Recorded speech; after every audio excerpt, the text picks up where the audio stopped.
My house is 8.8 meters long and 2.5 meters wide, and at the back it's almost 4 meters to the top of the roof. So inside it's approximately 18 square meters. And I have a little entrance area and a little lounge area. In here I have some firewood and also batteries and electrical stuff. I've used quite a lot of reclaimed material. I first learned about tiny houses 12 years ago, and I wanted to build my own ever since. It took me 3 years, and now I've lived here for a year. Welcome inside my tiny house. Here is the entrance where you can hang your clothes. I have a small fridge, pantry. Here's the kitchen. I reused an old furniture and rebuilt it. Lots of storage underneath here. And I also got my water and a 12-volt pump. I used some reclaimed copper pipes to put a little bit of this and that up there. Here's my stove. It's a gas stove with 4 burners and an oven. And I got a kitchen hood, and it runs out of 12 volt. Actually, most of my appliances are running of 12 volt. I am hooked up to power. I have 2 regular 220 volt sockets, but everything else runs of 12 volt, except for the stove, of course, it's gas.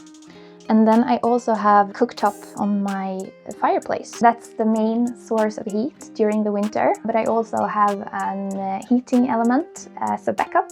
And actually from April to October, the house is actually heated mainly by the sun, because I have pretty big windows. So I haven't needed any extra heating during that period. The walls are built with 70 plus 45 millimeters of insulation. It's ISO, it's reclaimed papers. And I have the same insulation in the floor, but it's 120 millimeters, and in the ceiling there's 170 millimeters of insulation. So it stays very warm and cozy. And here I have a shoe rack from the flea market.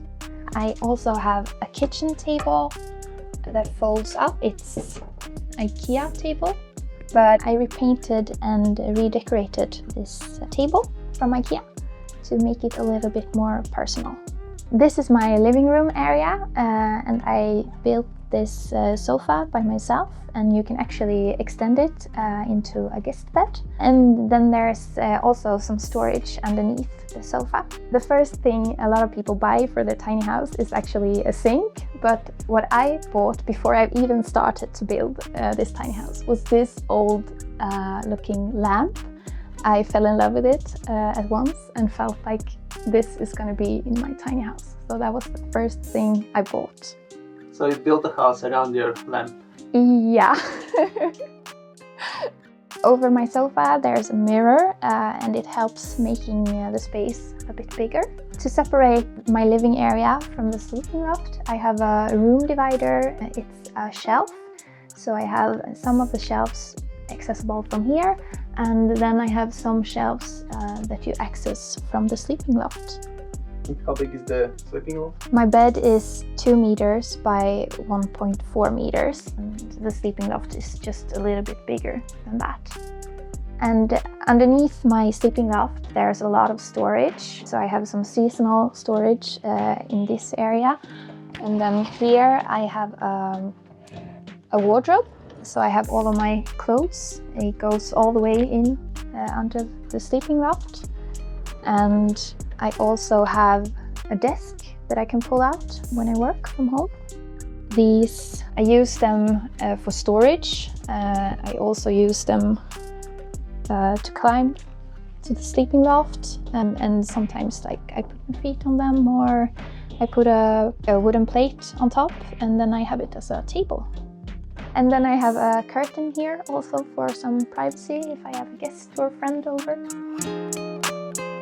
How long did it take you to build this tiny house? It took me 1.5 years to build this tiny house, and then also I had another 1.5 years before I started, where I would look for the trailer, save up the money, make all the plans. So in total 3 years, but the actual build took me 1.5 years. And I did most of the building myself, like 90% or so, and then I had some friends who helped me with the rest.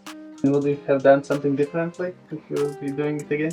I would have chosen another trailer, I think. I reused an old one, and I think I would have bought maybe a new one.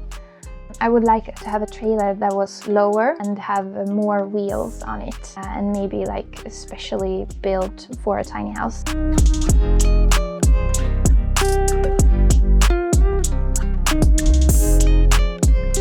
This is my bathroom. It's 3 square meters. And this wall is actually clay. It reduces the steam.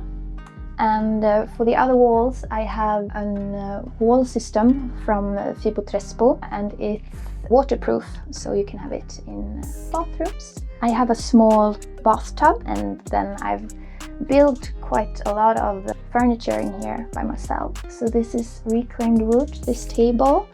I also built this table where I have the sink, and I made these shelves and this where you put the towels. Used some recycled copper pipes here. I have a composting toilet, separate, tiny it's called. The total cost for building my tiny house for the material was about 25,000 euros or dollars. And then, of course, I have put in a lot of work and effort to build it. So the cost was only for the material. One of the best things with building your own tiny house, I think, is that you get to choose all the details and the colors and materials, and you can spend some extra time and love on the things that you like, things that you maybe wouldn't do in a rental or something.